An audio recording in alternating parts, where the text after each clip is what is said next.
Marcelina was born in Rome in 327 AD in the Ambrosian family during the reign of Constantine the Great.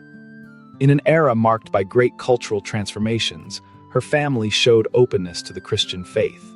One of her relatives, Saint Sotra, was martyred under the rule of Emperor Diocletian. His father, Ambrose, was appointed to govern Gaul, a region corresponding to modern-day France, and moved to Treviri with his wife and two children, Marcelina and Satur. It was in this city that, during the 340s, the couple's third child was born. During her childhood in Treviri, Marcelina lived quietly until, at the age of 13, with the premature death of her father, she returned to Rome with her family. Before she turned 20, she also lost her mother, taking over the responsibility for the education of her siblings.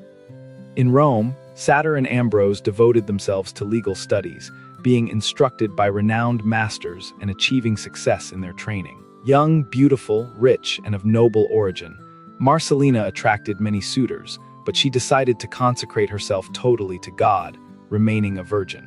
In a Rome marked by corruption and paganism, her choice was seen with strange eyes, as she renounced fortune and the possibility of an influential marriage. In search of strength and comfort, he used to visit the catacombs where Christians who had died for their faith were buried, finding their inspiration and peace. Although he lived in palace circles, with access to power and prestige, his conviction of following God only grew.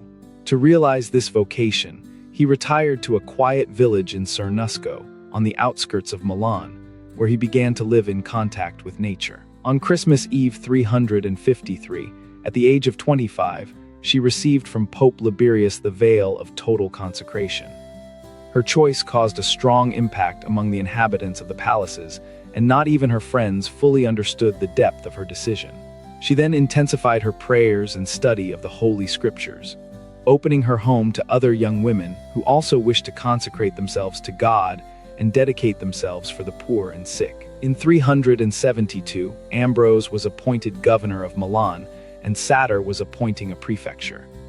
2 years later, Ambrose was elected Bishop of Milan and took Marcelina to assist him. The performance of Ambrose in the 23 years of his episcopate became a significant part of the civil and religious history of Milan. Satur, who died in 379, was always by his side, including in the administration of the family's property. For both, Marcelina was a counselor and educator, while maintaining a communal life with other consecrated virgins. Although she led a reclusive life, she exercised an important ecclesiastical apostolate, participating in the concerns and missions of her brother bishop. Ambrose held her in high esteem, presenting her as an example to many young women called by God to the consecrated life. Marcelina remained at Ambrosius' side until his death in April 397, dying a few months later on 17 July of the same year. She was buried in Milan in the Basilica of Sant'Ambrosiana, where her memory was intensely revered by the people.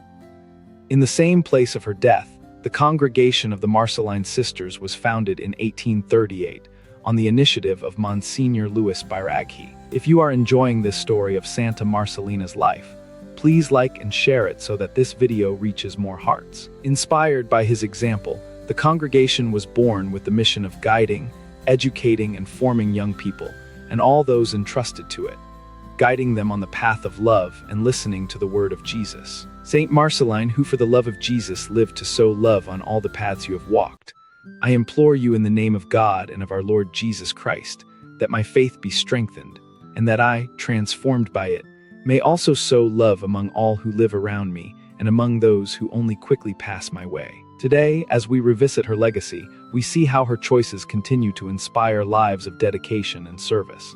If you want to hear more stories, subscribe to the Aurora Veritatis channel. See you in the next video.